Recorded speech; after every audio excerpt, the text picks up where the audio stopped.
I think the worst thing about One Punch Man Season 3 Episode 8 is that over the past 7 weeks, the art and animation have been extremely underwhelming for the most part, to the point where a lot of the fans decided to end up ditching One Punch Man Season 3. There were many fans who were watching the season, very eager and anticipating these episodes, and were very disappointed by them. So when an episode finally comes out and actually shows some very good art and animation, the fans who ditched it are like, well mate, it's a bit too little too late. And you know, that's pretty unfortunate because just like in my review, the first half of this episode was actually very good. Wind the Gale and Flame the Inferno, which are the translated names from the synopsis on the official One Punch Man Season 3 account, actually had some pretty stellar moments with Flashy Flash, in particular Flame the Inferno. Like I said in my review, that first clash was absolutely insane. It was an absolutely stunning showcase of quality art and animation. Very fluid, very slick, and I loved it. The other sequences of the three of them attacking one another were also very good, but in particular, Hellfire had possibly some of the better sequences over Galewind. The animators made great use of his fire abilities because some of those shots were stunning. I didn't talk about the CGI in my first review. I never really have an issue with CGI in anime. I still think the CGI in AOT the final season looks pretty good, but I must say I do like the way they utilized it, mainly with the backgrounds. One thing I forgot to mention in my review is that in the second half of the episode there is a pretty cool transformation sequence. It's very short, but it looks good. But I must say that I still have the same opinions like in my original review. The first half of the episode is very good and the second half is pretty meh to okay. A lot of the issues that I don't like about One Punch Man Season 3 are quite apparent in that second half. The annoying disco light filters, some really weird character art, and the editing is still a bit of an issue. Even in the first half, they would have a really cool sequence and then it would cut to just a still frame, no flow, no rhythm, just a bit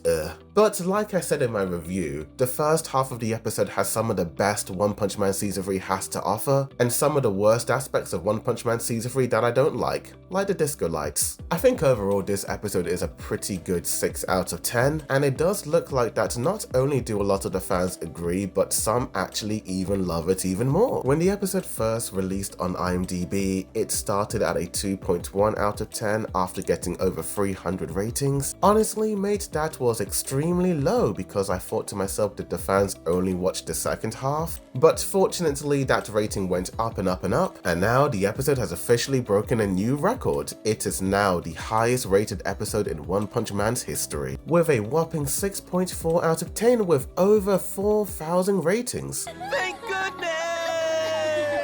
Thank goodness a decent episode of One Punch Man is here, but it's still quite tragic that a lot of fans dropped the series. I think if they had continued with the show, they would have also given it a much higher rating, and I think if those fans had stayed on with the series, it would be more at a 7.6 out of 10 or even higher. But honestly, can you blame those guys for dropping the series? The first 7 episodes were so underwhelming, especially episodes 6 and 7, that it currently stands at 6% on Rotten Tomatoes, and even though episode 8 is the best episode of the season, it's still so unbelievably low compared to My Hero Academia, delivering over 9 out of 10 ratings, which is honestly quite surprising for me because I thought the fans hated the ending. Apparently what happened to Deku in the recent episode is what made the fandom go mad, but I actually liked that aspect about the episode. Those episodes were 10 out of 10. If you are an anime only and have not watched One Punch Man Season 3 and see the poor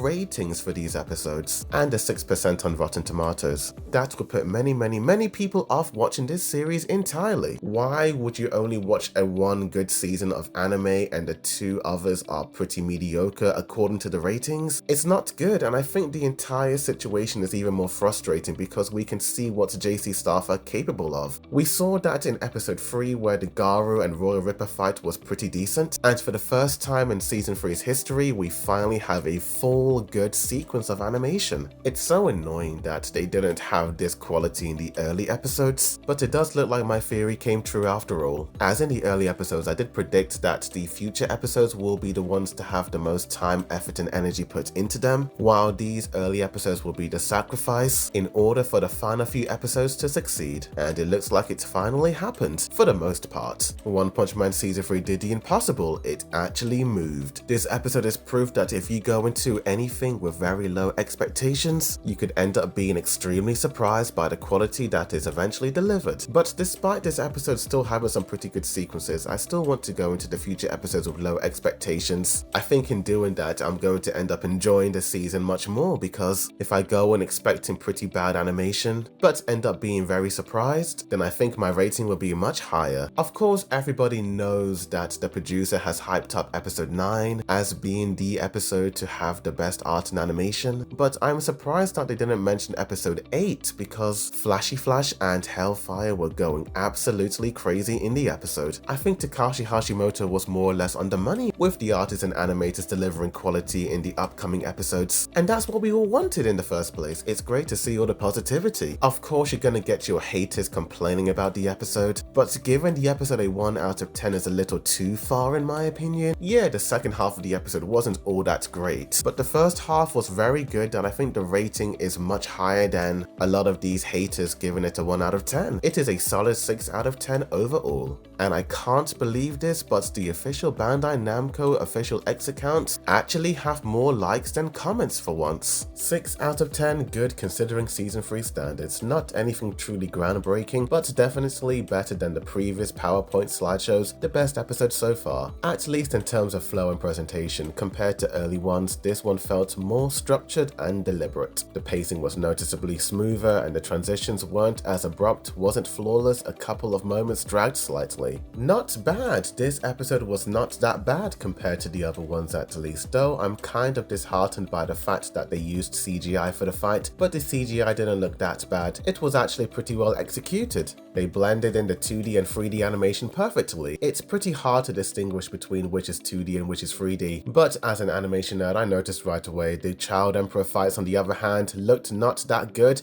and super stiff. I would have given this episode a 5, but considering how messed up the production schedule is, I gave it a 6. Hope they could at least retain this quality for the next 4 episodes, and pretty much the rest of the comments are more or less this. The comments range between 5 to about 8 out of 10, and honestly I more or less agree with them. Like I said before, my review is a 6 out of 10, but this is what happens when a studio delivers absolute greatness. The fans reward them with showing their positivity, and mate, you love to see it. Let's just hope that the big bad episode 9 is going to have the best art and animation of all of season 3. I guess we just got to wait and see. Tell me in the comments down below, what do you guys think of all of this? Tell me. Like this video, subscribe for more One Punch Man videos, as well as other anime news updates, reviews, comparisons, breakdowns, rankings and more. Thank you for watching. The Second Boy Dude signing out.